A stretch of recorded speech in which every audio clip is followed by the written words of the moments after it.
Long time no see.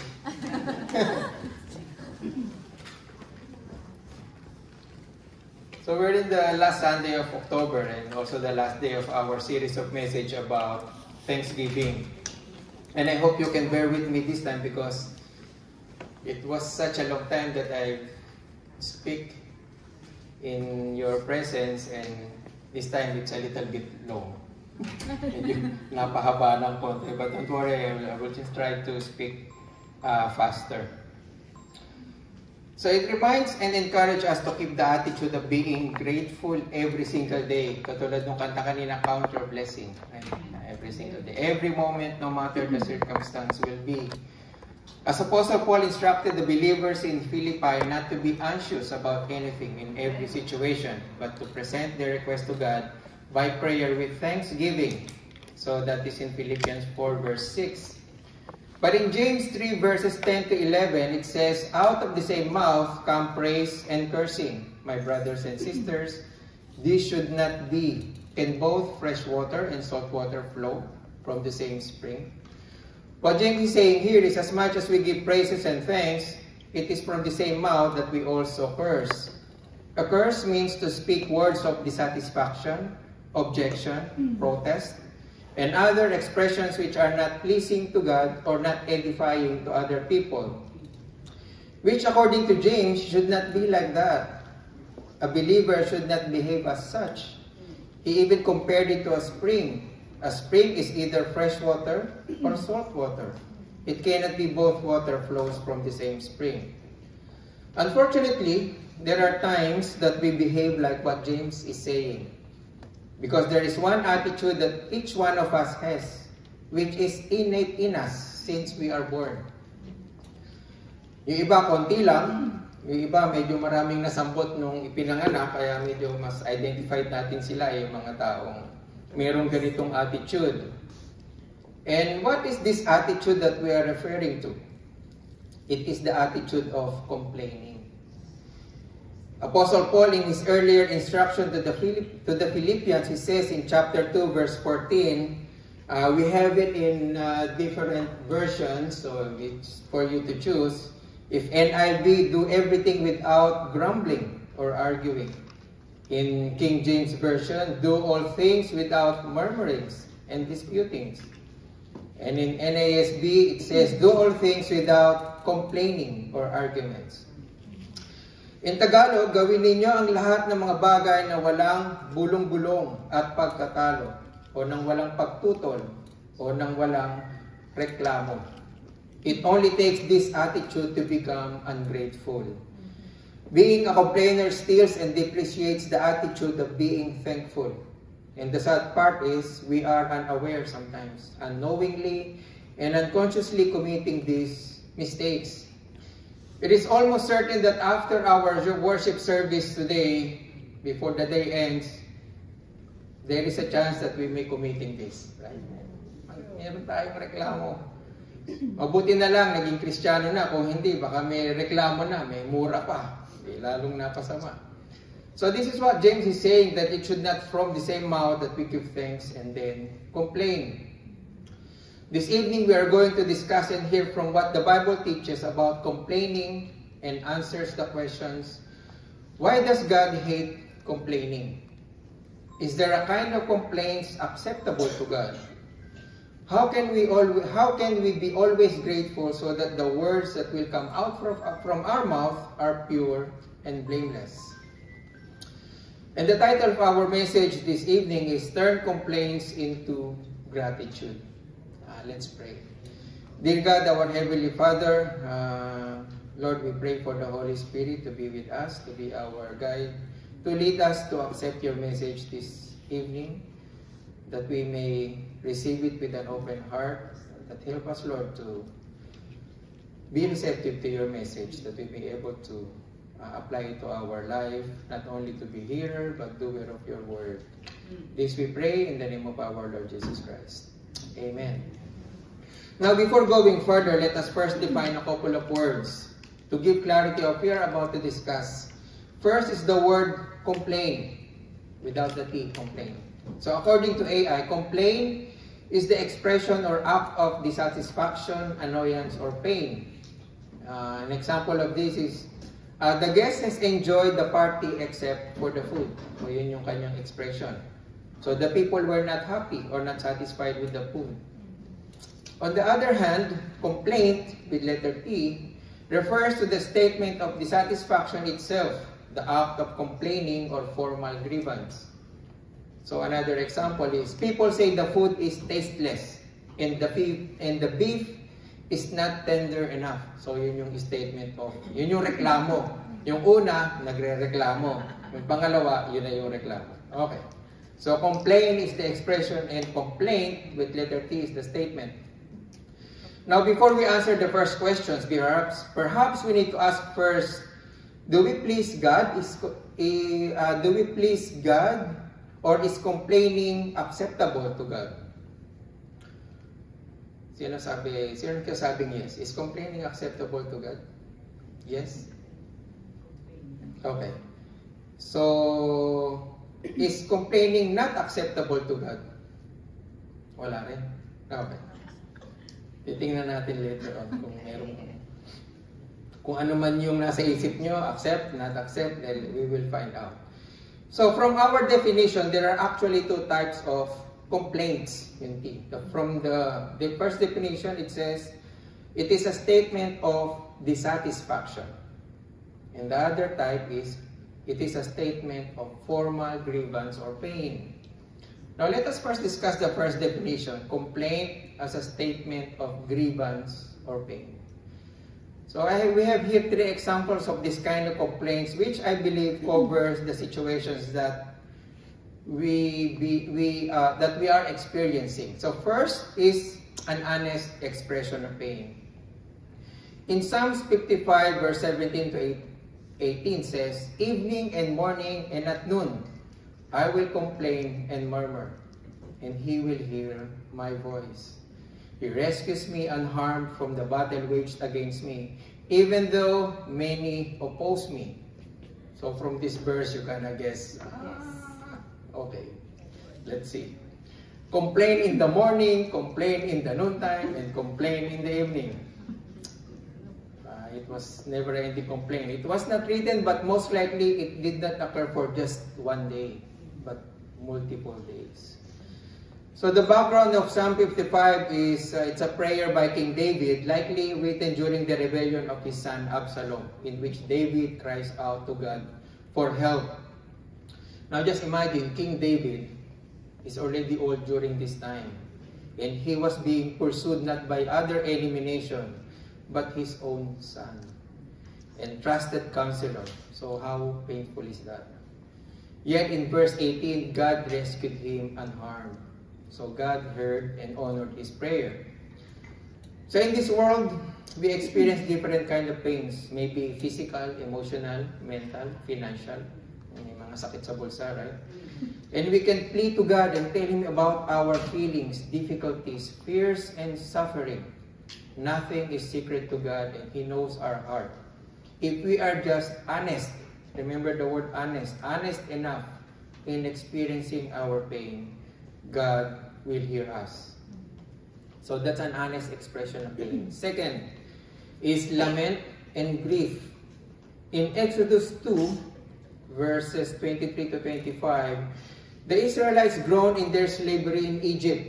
So for more than 400 years, they lived in Egypt as a slave, the lowest level in the society. Hard labor, no vacation or holiday, no cruising in the Nile River.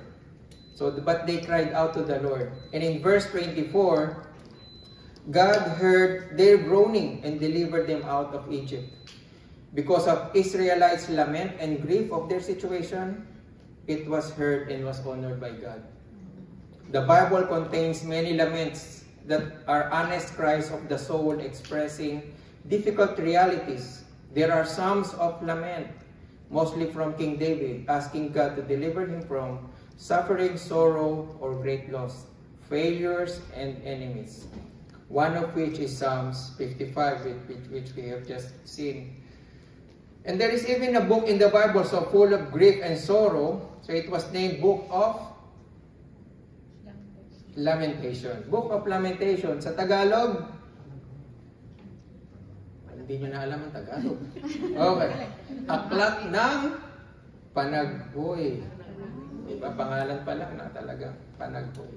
So we also read the grief of the Lord Jesus Christ in many occasions, in the temple, in the garden, and in the cross. Psalms 55 verse 22 says, "Cast your burden on the Lord, and He will sustain you." And the last is pleading for help. In Psalm 142 verse 1 to 2 says, "With my voice I cry out to the Lord. With my voice I plead for mercy to the Lord. I pour out my complaint before Him. I tell my trouble before Him." This again is one of the Psalms of Lament by King David, pleading for help. While he was hiding in a cave fleeing from King Saul, who was trying to kill him. This is a prayer of complaint and a declaration of faith. King David says, "With my voice I plead for mercy to the Lord." So when you feel you are isolated, trapped, nowhere to go, helpless and despair, we can cry to the Lord and pour out our troubles and concerns. And God will hear us, because He is God full of mercy, grace, and love. Not only that we can complain to God, but we can also raise the right complaint to the right people if we need help.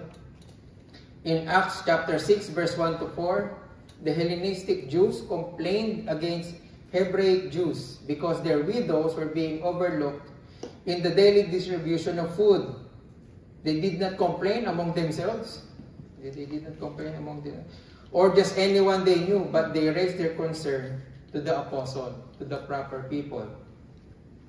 And in verse 2, we can read the apostles listened to their plea, and what did they do? They designated disciples who will be responsible for food distribution, so that it can be done evenly and no one will be missed.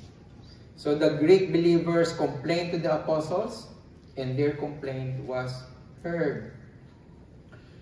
Na kung binabaha yung lugar niyo sa Pilipinas, meron bang binabaha ang lugar niyo sa Pilipinas? Kailangan ireklamo yan sa kinaukulan dahil pagkakapirahan natin yan. Hindi, ibig sabihin, aaksyonan nila yan. Aaksyonan nila yan dahil may ICI na. Okay. But even if our complaint will be neglected by people, it is not a reason for us to whine or do drastic actions like rallies, protests, demonstrations. That's why we are not encouraged to be engaged in those actions. But what we are going to do, we cry to God. Now, 4 or 5 years before we came to Canada, I cried out to the Lord. So it was 2009. So it was maybe 2004, 2005. It was not just a simple cry. It was like a wailing cry. And I can still count at one hand those type of cries that I did, and this is one of them. It was a mix of frustrations, hatred, stress, burden, emotionally, physically, and spiritually. And it's about my job. And you may ask, why spiritually? Well, the reason is because my boss became actively engaged in feng shui. And she's applying it to our workplace. So this feng shui started with, I think we need to close this door, we should not use this door, and then there are some, small things. So we just, because she's the boss, so we can't do anything, right? And later on, the next step was, there were some sketches in a piece of paper attached on top of each door, which you cannot really figure out what it says, because there's some rounding and some characters that we cannot read. But it's not yung pinakamabigat na reason bakit naging ganun yung feeling ko during the time. The climax was, there was one day, our company driver, so he was a loyal friend, and we were both against of what is happening in the company. He told me that on that early morning, my boss together with the feng shui expert came to the company and did some prayer. And they buried something at the back with some blood rituals. So that really, medyo talagang foul. Kumbaga, this is something, it's not totally acceptable. But it was so heavy in my heart that I cannot fight back because she was my boss. And at the same time, you want to keep your testimony. So I cried out to God. And God answered back, which I cannot explain how, but the answer is very clear. God says, I put you there. And that's all. I really cried the more, and I asked for forgiveness. So then one time when I visited our head office in Germany, the chairman of our board came to me. He wanted to tell me in person that so I would not be surprised when I returned back to the Philippines, that they let go of my boss. So she was fired.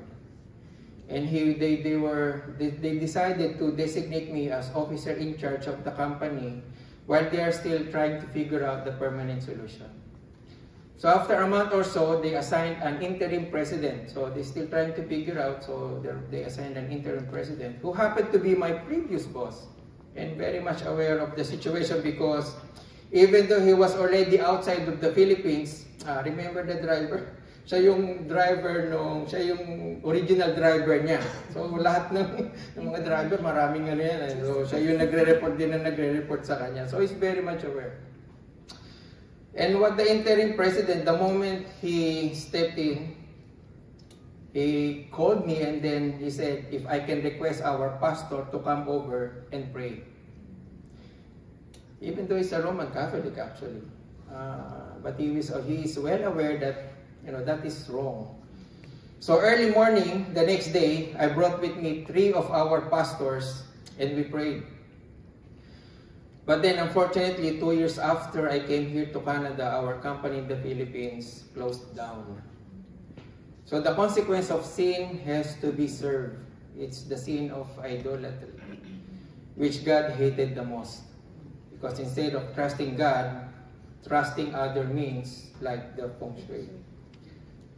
So God heard my prayer and He wanted me to stay until such time that His purpose in me is done and He is the one who will take me out.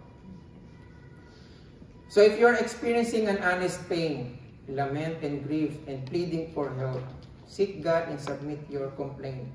These are acceptable complaints.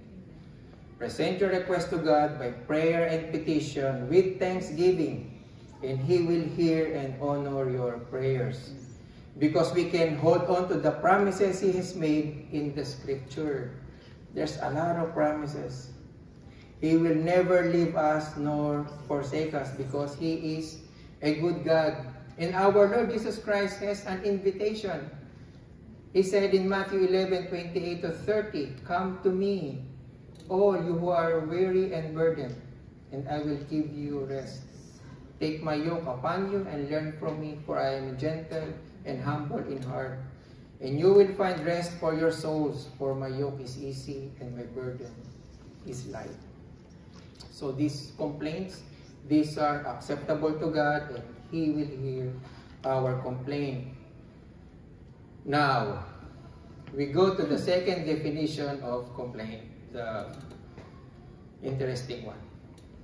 It is a statement of dissatisfaction, annoyance, or just a mere act of complaining. Kapag complain lang, makapagreklamo lang. So these are the kind of complaint that we often commit that makes us ungrateful.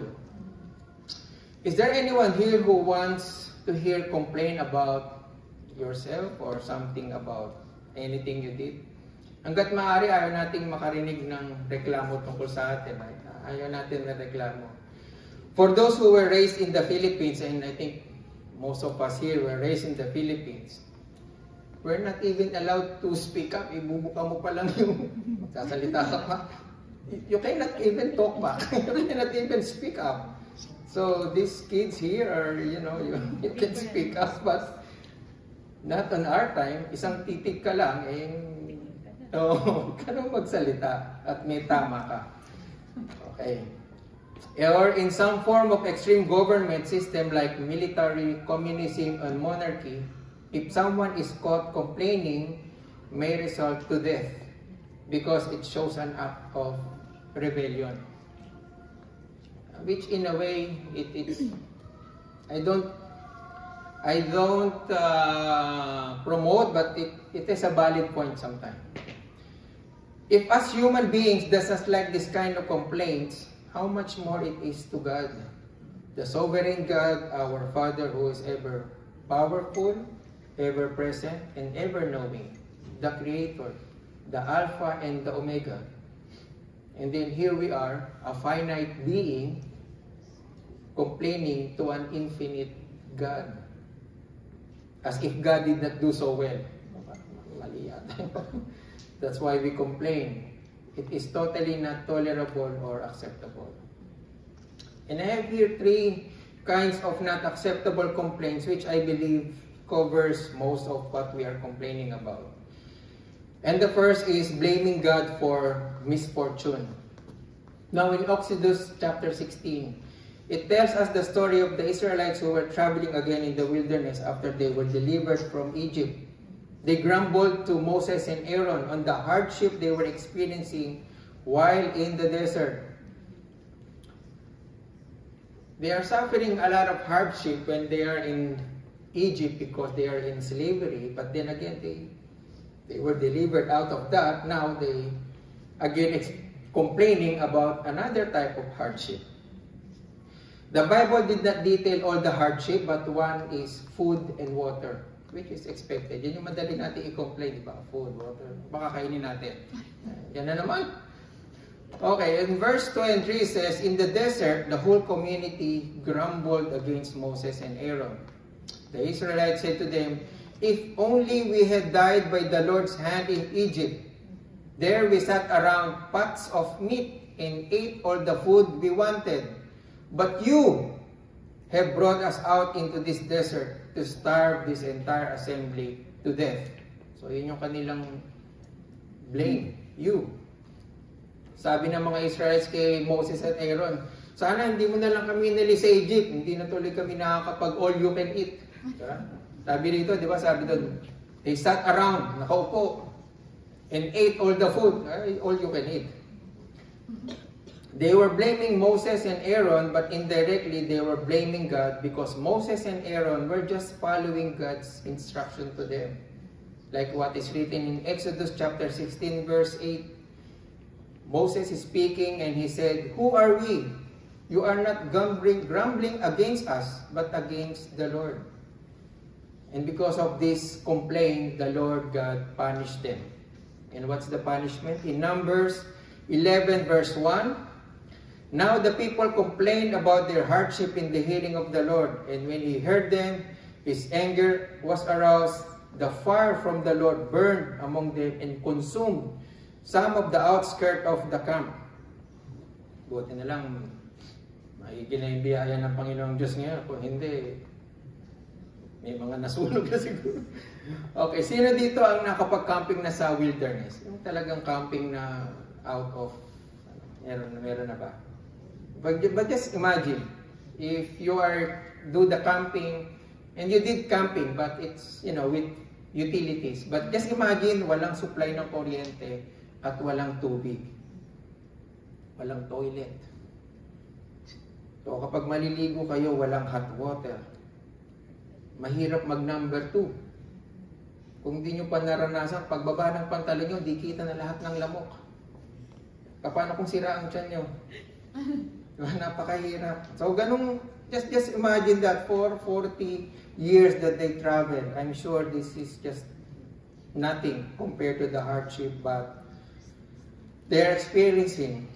But sometimes it's not really hardship, but just annoyance. Sometimes nakakainis lang. And when we are in this situation, it is easy to blame the situation to other people and resort to mere complaint. But even though we experiencing real hardship, difficulties, and trial, we should not blame it to God because there is a negative consequence. It is not appropriate and acceptable to blame God for your misfortune or speak badly about circumstances that are part of His decree. God allows it.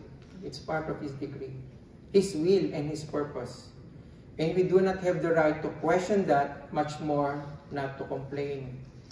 Sabi ni James sa chapter 1 verses 2 and 3, consider it pure joy, my brothers and sisters, whenever you face trials of many kinds, because you know that the testing of your faith produces perseverance. Do not blame God for misfortune. Now, second example of complaint not acceptable to God is grumbling and discontentment. Discontentment. Same story of Israelites in the wilderness. They grumble once again. Kadala-dala talaga. So, hindi na nagtanda. So, but this time they grumble about specifically the food they eat. They are no longer satisfied of just the manna or the bread made from manna. So, they want meat. In Numbers 11 verses 4 to 6, it says, the rebel with them began to crave other food. And again, the Israelites started wailing and said, if we only had meat to eat, we remembered the fish we ate in Egypt at no cost, also the cucumbers, melons, leeks, onions, and garlic. But now, we have lost our appetite. We never see anything but this manna. Kawawa naman sila, nawala ng appetite. Puro tinapay na lang. Hindi na nga nila pinagtrabahuhan, libre na, nagreklamo pa, umilit pa ng karne. And because of their grumbling, once again the Lord, they provided meat. Actually, ano yung pinrovide na meat? Quail, pugo. But then the Lord was burning in anger and punished them. In Numbers 11 verse 33 to 34 says, but while the meat was still between their teeth, habang kinakain pa lang, and before it can be consumed, bago pa lang malunok, the anger of the Lord burned against the people, and He struck them with severe plague, and those who craved on meat died. Sino may gusto karne? The Lord God promised them that He will bring them to the land flowing with milk and honey. That's the promise, right? When they were delivered out of Egypt. Now, if there is milk, there is meat. Yes. Eh? Ano bang hayop pa nagbibigay ng gatas? Baka, tupa, kambing. Steak yan, malinaw na steak yan. Saka kaldereta. Okay po? Okay po. Kalderetang kambing, kalderetang karne. Right? Honey. Paano na po-produce ang honey? It cannot be produced in a dry land. It takes vegetation with lots of flowers to gather honey. So it means the promised land is a very fertile land. But the problem is they rushed and not wait. And they grumbled. So what can we learn from this story? Kung ang ulam nyo ay lobster araw-araw, pagtsaga-tsagaan nyo na lang muna yan. Lobster. Makakaraos din kayo. But kidding aside, learn to be satisfied and contented, whatever is your current situation. It will not be the same forever. But wait for the perfect timing of the Lord. Now, the second lesson is about expression of pain. The Israelites blamed God because they lost their appetite. Is that even a valid complaint? Siguro valid kung sa atin, kung meron tayong sakit, nawawalan tayo ng appetite, may sakit tayo. O kaya may mabigat tayong problema, so that causes us lost our appetite. Kung kayo ay in love, may in love ba na? In love, nakakalos din yan ng appetite, hindi makakain, hindi makatulog. God can definitely give what we want, but there is a negative consequence that may mean death. Complaining that is from a spirit of discontentment with your circumstances, fault-finding or grumbling against God is not considered acceptable because that is being self-centered instead of God-centered. In Philippians chapter 4 verse 11 to 13, it says, I am not saying this because I am in need, for I have learned to be content whatever the circumstances. I know what it is to be in need, and I know what it is to be in plenty. I have learned the secret of being content in any and every situation, whether well-fed or hungry, whether living in plenty or in want. Altogether, I can do all things through Him who gives me strength. Now, if you wanted to ponder more and meditate on this verse, this is the message of Pastor Lino this morning. So, this verse, this is his text. Now, the third complaint that is not acceptable, which likely we commit frequently. Ito yung mas malimit nating nakukumit. It's none other than whining. It is a complaint about something not so important, or simply because your preferences are not being met. They are mere complaints in a childish or immature manner, like being impatient and disrespectful. Exposed tayo dyan, lalo na yung nagkatrabaho sa service industry. Laging nakaka-receive yan ng complaint, right? Mga service industry. May mga customer na talaga namang sobrang magreklamo, basta makapagreklamo lang, di ba? In Exodus 32 verse 1 says, when the people saw that Moses was so long in coming down from the mountain, they gathered around Aaron and said, come, make us gods who will go before us. As for this fellow Moses who brought us up out of Egypt, we don't know what has happened to him. So what the complaint here is, they do not know what happened to Moses. Instead of thinking or worrying, oh, buhay pa kaya si Moses? But they didn't thought of that. And what did they do? They made a golden calf. And the people says, yeah, let's make a golden calf. In verse 7 says, then the Lord says to Moses, go down because your people whom you brought up out of Egypt have become corrupt. This is the problem with this complaint. It is contagious. Nakakahawa. Sabi siguro nung pagbaba niya, golden calf. Golden calf. And they started to give their jewelries. Now, I mentioned about contagious. Just imagine the amount of gold and silver the people have given to be melted and casted to a calf. Ang daming nagbigay. Ang daming nag-support. And I do not know, kung meron kayong alas, ibibigay nyo ba? Ako hindi. The Bible did not specify how big the golden calf might have been. But they said it is big enough to be placed in a pedestal so that the crowd could see. So that would still require significant amount of gold and silver to create enough, right? Hindi siguro naman ganitong kaliit. They created bigger one. And because of this, God have angered and have them killed by the sword. And in verse 28, it says, 3,000 of the people died. The danger of this kind of complaint, as I have said, it is contagious. When one started to complain, one will follow, and another, and another. In Jude chapter 1 verse 16 says, these people are grumblers and fault finders. They follow their own evil desires. They boast about themselves and flatters others for their own advantage. Ingat tayo dyan. Ingat tayo dyan.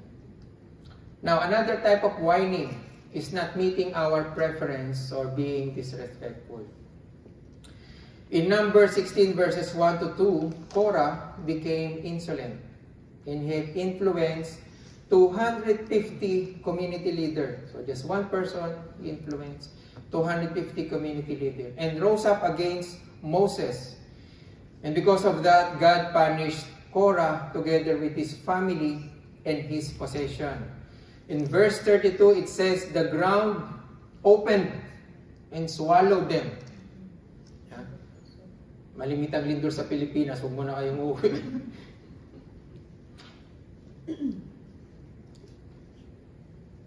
Sabi sa, and then not only that, that's Korah. But in In verse 35, what happened to the 250 leaders? They were consumed by fire from heaven.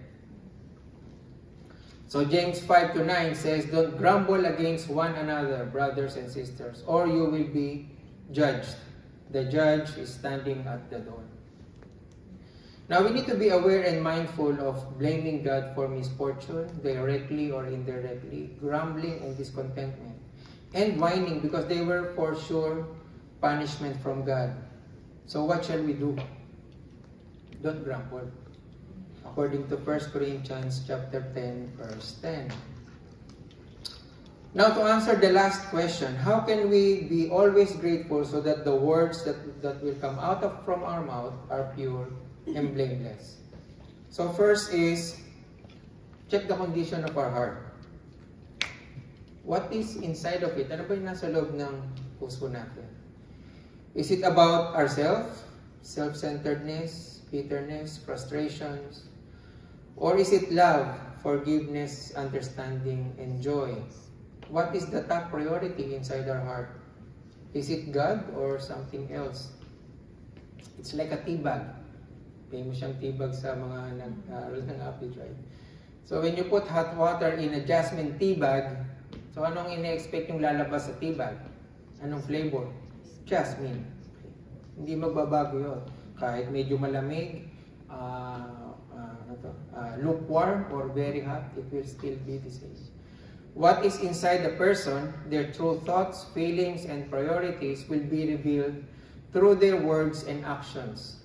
If your heart is filled with hatred, your words and actions is bitterness. If you have a loving heart, your words and actions are full of forgiveness and mercy. We need to have a change of heart by soaking ourselves in the Word of God, yielding to the Holy Spirit, and praying to God to transform our heart and mind of the things above and not in this world. It is only then when we experience different circumstances in life that we will not complain and seeking God when we are in real pain. In Luke chapter 6 verse 45 says, "A good man out of the good treasure of his heart brings forth good, and an evil man out of the evil treasure of his heart brings forth evil. For out of the abundance of the heart, his mouth speaks." Next is slow in speak.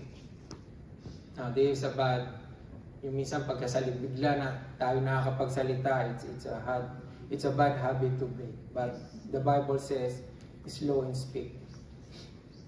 Especially here in Canada, which is most of the time we are at work, it shows kapag medyo mabagal tayo magsalita, parang it's signs of a weakness, parang hindi tayo smart sometimes.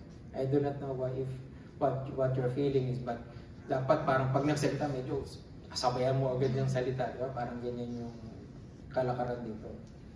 That is how the world measure our capability, but the Bible says we need to be slow in speak. Sabi sa James chapter 1 verse 19, "My dear brothers and sisters, take note of this. Everyone should be quick to listen, slow to speak, and slow to become angry." Third is trust and obey. In all circumstances you are in, God is very much aware.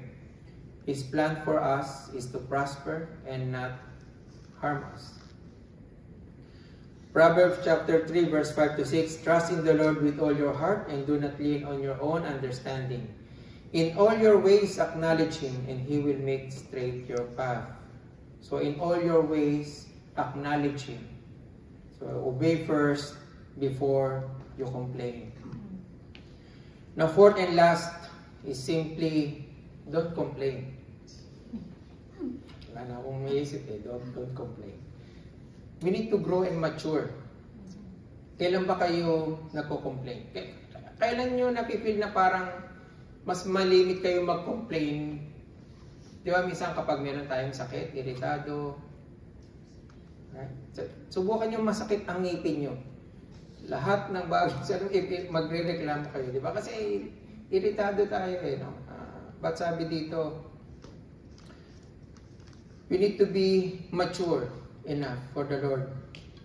We need to expand our tolerance, understanding, and faith. And do not focus on small and unimportant things. Sabi sa Philippians 2, chapter 14, verse 15, do all things. Do all things. So it means if whatever the circumstances is, whatever your situation is, do all things without complaining or arguments, so that you will prove yourselves to be blameless and innocent. It is a command. Do all things without complaining. It's a command. It's a very straight command. So that because you are a children of God above reproach in the midst of a crooked and perverse generation, among whom you appear as lights in the world. So in closing, it's just a short conclusion. Know your complaints before you complain to God and to people. If it is an honest expression of pain, lament and grief, and pleading for help, then complain to God, and God will hear our prayers. But if your complaint may seem blaming God or people for your misfortune, grumbling and discontentment, and just whining, so think first before you complain. It will bring punishment. So, is your complaint acceptable to God or not? Let's pray. Panginoong Diyos, maraming salamat po, Panginoon, sa paalala po ninyo sa amin sa hapon po ito. Lord, maluwalhati ang iyong salita. Tulungan mo kami, Panginoon, na palagi pong paalalahan. Lord, pigilin niyo po yung aming pong mga bibig na makapagsalita kami ng mga bagay na hindi kalugod-lugod sa iyo, at patawarin mo kami, Panginoon, kung sa mga pagkakataon ay we commit these mistakes or this sin unknowingly. Lord, patawarin mo po kami. But instead, Lord, help us to speak words of blessing, words of encouragement, words of truth, much more, Lord, the words of your gospel. The good news, Lord. Ito po nawa ang maghari sa aming pong puso at hindi po yung mga bagay na mga material o mga bagay na nakakasira para sa amin. Lord, we praise you and we thank you. This we pray in the name of our Lord Jesus Christ.